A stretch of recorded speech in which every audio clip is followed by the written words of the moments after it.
What's up, everybody? Welcome to a brand new series that I have started myself called the Call of Duty franchise. Yeah! Now, the Call of Duty franchise is a new series that I'm starting, and it's basically all the Call of Duties that I have, and that involves all the ones that have got multiplayer and all the ones that, apart from Call of Duty 3, all the ones I have on PS3, and that is all of them. Call of Duty 4, Call of Duty 5, Call of Duty 6, Call of Duty 7, Call of Duty 8, or World at War, Modern Warfare 2, Black Ops, and Modern Warfare 3. First of all, I'd like to say Call of Duty 4 is by far one of my favourites. The reason for this is what's my first, apart from Call of Duty 3, but that never had online for me on PS2. Oh dear, this game isn't going very well. Apart from that, it's just all for the gameplay itself, the simpleness, how simple it is, how good, but it's actually a very, very simple game. The gun I'm using, if you do not know, is called the MP44. Now, the MP44 on COD 4 was quite a strange one, to be honest, because it was brought in from a World War II gun, and nobody knew how it was actually going to kick off. And if you ask me, it has no attachments. There were no unlockable attachments for it. There's only camos for it, and it's not the best of guns, but that's why I'm using it, because it's exotic. And Modern Warfare 3, they have a wide range of exotic guns. The MP44 on World at War is called the STG-44, if you did not know that already. Oh, I'm doing so bad. So my next episode will be on COD 5, World at War, and I hope that one will be as epic as this one turns out, because this one is not doing very well. Call of Duty 4 is where basically Call of Duty got kicked off. I agree that Modern Warfare 2 got more people into the game itself, with all these with the amount of people getting PS3s at the time and the amount of people buying the game at the time. However, Call of Duty 4 started off quick scoping, no scoping, and feeds and montages. And when it first started, people were using dazzles all the time, and now it's all HD PVRs. But Dazzle was the main one back then, and that used to be like, when people used to say I got a Dazzle, it would be like having a HD PVR, because HD PVRs were not really used back.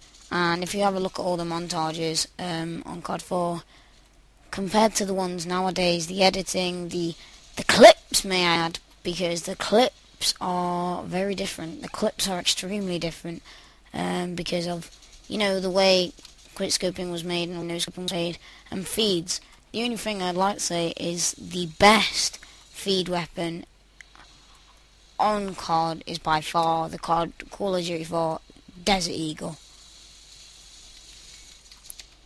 It's never been made before, and I wish they decided to bring the model back in, because all these other Deagles now have got so much recoil. I understand that in real life the Deagle does have a very big recoil, but the way they made it on COD 4 was just in a way that it was just epic. Just full of epicness. More and more and more epicness. And that is because also gives you a gold edition if you reach level 50, I think it is. Reaching level 50 gives you the gold edition of the Deagle. Oh, that was close. Of the Deagle. Second thing I want to talk about on COD is the kill streaks. Now, the kill streaks, compared to those who play Modern Warfare 2, Black Ops, and Modern Warfare 3, the kill streaks are simple. 1 to 7, and that is it. They give you a default set of kill streaks, and you cannot change them. That's what I like. That's why I like it so simple, because there's not all this AC-130 tactical nukes going off, and I think they should have a special game type for that. But I do play a lot of bare bones myself, where it's only 1 to 7 kill streaks, helicopter and all them, because it just makes the game makes the game flow a lot more for people playing, instead of getting hit down by an AC-130 all the time. And that's why I don't like it. apart from that, I think the kill streaks so far are becoming better for me. I hated the ones on Modern Warfare 2, probably because there was so much, like, you know, just really a pain to get, as well as when somebody else has got them. That was all the deagle here, and the knife was also a bit different. I mean, I think the knife was better on COD. Yeah, the knife was always better on COD for me, because the way it's just using now is, I don't know what's going on.